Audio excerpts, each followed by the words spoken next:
Welcome to Deep Dive, brought to you by Kevron Group, your partner in workplace safety and excellence. In each episode, we delve into key safety topics to help you create a safer, more secure environment. Today, we're tackling scaffolding safety, a critical aspect of construction and industrial workspaces. With insights from our host, Kev, and our safety expert, Ron, you'll discover the best practices for scaffold setup, inspection, and safe use. Let's dive into today's topic and learn how to work safely at height. Hey everybody, and welcome back to the Deep Dive. Today we are going vertical. Ooh, going vertical. Yeah, we're talking all about scaffolding safety. Okay. You know those networks of metal poles and planks that just pop up around buildings under construction? Yeah, It turns out there's way more to it than meets the eye, I would say so. especially when it comes to safety regulations. Mm-hmm. So for this deep dive, we've got a stack of research and real-world experience that I'm just so ready to unpack with you. And believe me, it's a rabbit hole worth exploring. It is. Yeah, most people see scaffolding and they don't think twice about it, Right. but it's literally holding lives in its structure. That's a great way to put it, and it got me thinking, like, we hear about these OSHA standards. Yeah. But what is the real story behind them? Right. Why are things like load capacity and anchoring so crucial? Well, let's start by picturing this. Okay. You're on a scaffold, Yeah. several stories up, Yeah. surrounded by construction materials. Mm-hmm. Suddenly, a gust of wind hits, or maybe a load shifts unexpectedly. Yeah. Oh, wow. Without that 4 times the intended load safety factor that OSHA mandates, Right. the scaffold could buckle under the pressure. Yeah. It's like having a safety net, not because you plan to fall, Yeah. but because Right. unexpected things can happen. Okay, so that makes the why behind those regulations crystal clear. Yeah, It's not just about following rules, it's about anticipating the unexpected to keep workers safe. right.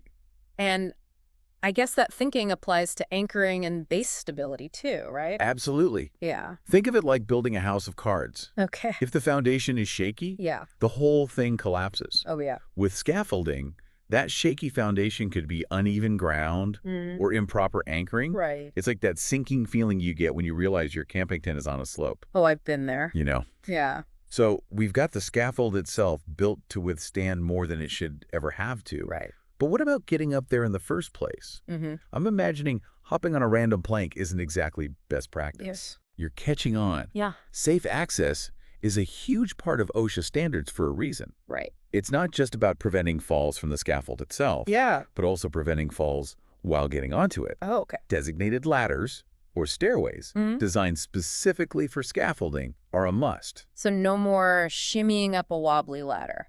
You got it. Gotcha. All right. So we're up on a sturdy scaffold with secure access. Okay. Next up, I'm guessing fall protection takes center stage. You bet. Okay. Imagine you're working at a height of 10 feet or more.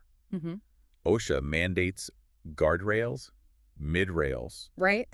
and sometimes even personal fall arrest systems. Oh, wow. It's like a multi-layered safety net. Okay, so those guardrails aren't just a suggestion. Right. There's a real reason they need to be that 38 to 45 inches high. Exactly. Okay. It's about creating a physical barrier that's high enough to prevent falls, but not so high that it becomes easy to climb over. Oh, okay. And those mid-rails, Yeah. they prevent anything from slipping through the gaps between the top rail and the platform. Right.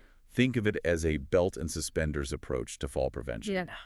Okay, I'm starting to realize that every detail of these OSHA standards has a purpose. Mm-hmm. It's like a chain of safety measures. Right. And if one link breaks, Yeah. the consequences could be serious. And that's where the human element comes in. Right. You can have the most robust scaffold in the world, but if the people using it aren't trained and aware of safety protocols, Yeah. it's all for naught. That makes perfect sense. Yeah. It's like having the latest and greatest safety features in your car, but not knowing how to use them. Exactly. So what does that training look like for workers using scaffolds? It's pretty comprehensive. Okay. They learn everything from identifying potential hazards Mm-hmm. to understanding weight distribution and emergency procedures. Okay. It's not just about building the scaffold safely. Right. It's about using it safely too. So it's a combination of a well-built scaffold and well-informed workers that creates a truly safe environment. Precisely. But it doesn't stop there. Oh. Even with the best construction and training, things can change over time. Right. That's where the idea of regular inspections comes in. Okay. And not just by anyone. Mm-hmm. It's got to be someone OSHA calls a competent person. Okay, I'm intrigued by this competent person. Yeah. Who are they and what makes them so special when it comes to inspecting scaffolds? They're not just looking around. Right. They're analyzing. Okay. They're trained to spot subtle signs of wear and tear, potential instability, Yeah. or anything that doesn't meet those stringent OSHA standards. Oh, It's like having a detective for scaffolding safety, really? looking for clues that others might miss. So not your average walk-by. They know exactly what to look for. Exactly. Okay. And these inspections happen regularly before each shift, Okay. after any bad weather, Right. or if the scaffold's been modified in any way. Oh, okay. It's about staying ahead of potential problems. Wow, it really sounds like ongoing vigilance is key here. Right. Everyone on the construction site, from the workers on the scaffold to those overseeing the project, Yes, plays a role in ensuring safety. you got it. Yeah. It's a team effort, everyone looking out for each other, because ultimately, it's about everyone going home safe at the end of the day. That's a powerful point. And I'm realizing that we've only just scratched the surface here. Yeah. We've covered OSHA standards, the role of training and inspections, and this idea of shared responsibility. Right.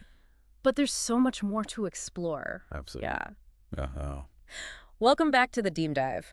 We've built a solid base understanding those crucial OSHA standards and the importance of inspections. Right. Now let's take it a step further. Okay. Imagine a construction site where safety isn't just a checklist, but a deeply ingrained part of the culture. Right. That's where best practices come in. Exactly. Elevating safety from a requirement to a way of life. Yeah. Okay. I'm all ears. What are some of those best practices that really set a site apart when it comes to scaffolding safety? Well, think about it this way. Okay. You're on a busy construction site, multiple teams working, materials moving, equipment operating. Yeah. It can be chaotic. It can. But in the midst of all that, clear communication is paramount. Okay, so we're talking about everyone involved. Yes. From the workers on the scaffold to the supervisors on the ground, all being on the same page. Precisely. Yeah. Imagine a scaffold being modified or a load being shifted without everyone knowing. Right. That's a recipe for disaster. Oh, for sure. Best practice is to have a system where everyone understands the scaffold's limits, Okay. any changes made, and the safety procedures in place. So it's like a well-oiled machine, everyone working together seamlessly to ensure safety. Yeah, exactly. Yeah. And just like the machine needs regular maintenance, Right. safety protocols need reinforcement. Okay. That's where regular safety drills and toolbox talks come in. That makes sense. Instead of just hoping everyone remembers what to do in an emergency, Right. you're actively practicing those procedures. You got it. Yeah. It's like a fire drill, but for scaffolding. Okay. It helps build muscle memory Yeah. and ensures everyone knows exactly what to do if something unexpected happens. So we've got communication and drills. What other best practices are we talking about here? Well, let's talk about proactivity. All right. You see, a lot of safety is about reacting to situations, Right. but the best sites are those that anticipate potential hazards before they even become a problem. So being proactive. Okay. So what are some of those common hazards that workers and supervisors should be on the lookout for when it comes to scaffolding? One of the biggest culprits is overloading. Overloading. Okay. It's easy to think, oh, we can squeeze a few more materials on there. Right. But exceeding that load capacity, even by a little, is incredibly risky. So it's like a game of Jenga. One wrong move and the whole thing could come tumbling down. Exactly. Supervisors need to be vigilant about weight distribution and make sure everyone understands the limits. Yeah. Another hazard that often gets overlooked is weather. Weather, you're right. We've all seen those windy days where even walking down the street feels precarious. Right. I can't imagine being on a scaffold in those conditions. High winds can make a scaffold unstable, Right? and rain can make surfaces slippery, increasing the risk of falls. Oh, wow. Yeah. Best practice is to have a clear weather policy in place, outlining when it's safe to work on a scaffold Okay. and when it's time to call it a day. Safety over deadlines every time. Right. Yeah. What other environmental factors come into play? Well, one that sends chills down my spine is working near power lines. Power lines. You see a scaffold get too close to those lines, and it's a potentially fatal situation. Oh. It's like that universal childhood rule, don't touch the wire. Exactly. Best practice is to maintain a safe distance and make sure everyone understands the risks of electricity. Right. And it's not just about avoiding those obvious hazards. Okay. It's about constantly being aware of your surroundings. So it's about that active vigilance we talked about earlier, Always scanning for potential risks, no matter how small they might seem. Precisely. Okay. Scaffolding safety isn't a passive activity. Right. It's about everyone being engaged, communicating, and constantly striving to do things better, safer. You know what's really striking me throughout this conversation is how much scaffolding safety goes beyond just physical structures and regulations. What do you mean? It's about fostering a culture of safety. Yeah. A mindset where everyone feels empowered to speak up, to identify potential risks, and to work together to mitigate those risks. It's about moving from, it won't happen to me, to we're all in this together. You've hit the nail on the head. Yeah. When you create that kind of environment, safety becomes a shared value, Right. a common goal, a foundation for success. It's about recognizing that everyone on that site has a stake in ensuring that everyone goes home safe at the end of the day. It's powerful stuff. And I'm thinking now this goes beyond just construction, right? Absolutely. This idea of shared responsibility, vigilance, proactive safety measures, it applies to so many areas of life. Absolutely. Wow. Welcome back to the deep dive. Welcome back. We've gone deep on scaffolding safety. Yeah, we have. From those essential OSHA standards to the best practices that create a true culture of safety on construction sites. Absolutely. And now, as promised, we're bringing it all back down to earth, Okay. connecting these insights to your everyday life. Right. You might be thinking, wait, I'm not a construction worker. Yeah. What does this have to do with me? Right. But trust me, there's a surprising amount you can learn from scaffolding safety, even if you're not the one scaling those heights. That's right. Okay, I'm intrigued. So let's unpack this. How does understanding scaffolding safety make us, the everyday folks, more informed observers of the world around us? Well, think about it. Okay. Scaffolding is everywhere. Yeah. Whether you're walking down a busy city street Right. or passing by a renovation project in your neighborhood, chances are you'll encounter scaffolding. Right. But now, Yeah. instead of just seeing a jumble of metal poles and planks, Right. you'll have this new lens, a deeper understanding of what it takes to make that structure safe. Yeah, it's like suddenly having X-ray vision, seeing the purpose behind every brace, every anchor, every guardrail. Exactly. Yeah. You'll start noticing things you might have overlooked before. Okay. Is the scaffolding properly anchored? Right. Are there adequate guardrails? Yeah. Are workers using appropriate safety harnesses? Mm-hmm. These are the questions you'll be asking yourself. Right. And that awareness is powerful. Yeah. And if the answer to any of those questions is no, Yeah, it raises a red flag, right? it does.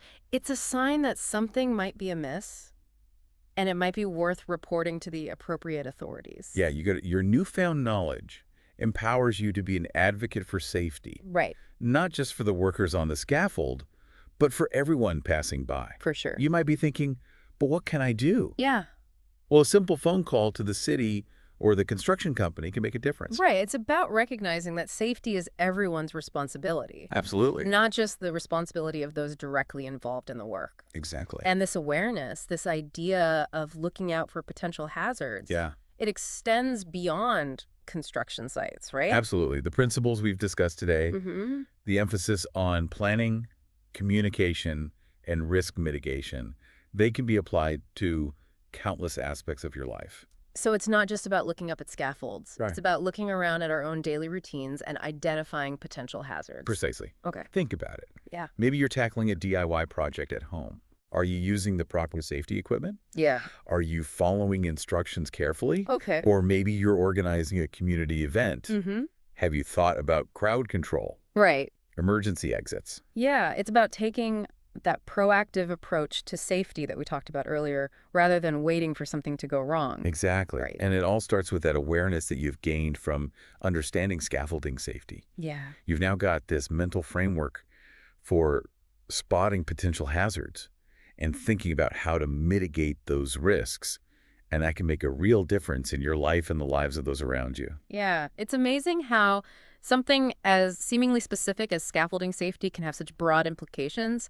It's a reminder that safety isn't just about rules and regulations. It's about a mindset, a way of life. And that mindset, that commitment to safety, can truly build a stronger, more resilient community. This has been an incredible deep dive. We've gone from the technical details of OSHA standards to the broader implications of safety awareness. And I think I can speak for both of us when I say it's been an eye-opening experience. Absolutely. And for you listening, if this deep dive has sparked your curiosity, I encourage you to explore further. Yeah. There are countless resources available online and in your community to learn more about construction safety and how you can be an advocate for a safer world. Remember, safety is not just a set of rules. It's a mindset, a commitment, a shared responsibility. And by embracing that responsibility, we can all contribute to building a world where everyone can reach new heights, both literally and figuratively, without compromising their well-being. Thanks for joining us on this Scaffolding Safety Deep Dive. We hope you've learned something new, gained a fresh perspective, and perhaps even discovered a newfound passion for safety awareness. Until next time. Until next time, stay curious, stay informed, and stay safe.